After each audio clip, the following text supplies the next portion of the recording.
We all take screenshots in a smartphone, but today I am going to tell you that how to do the same on your PC or laptop. And not only one method, I am going to tell you 3 different ways to take screenshots. So let's get started.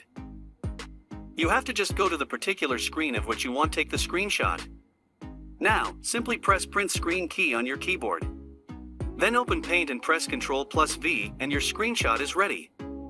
Now you can edit and save the screenshot on the desired location. Next method is the one which I use the most.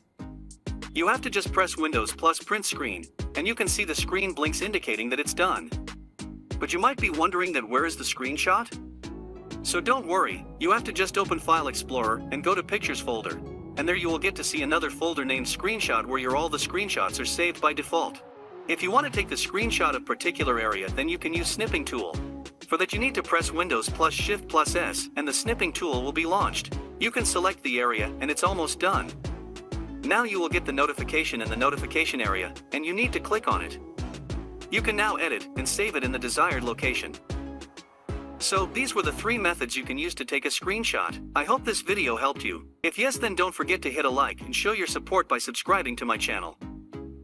I will see you in the next one. Thanks for watching.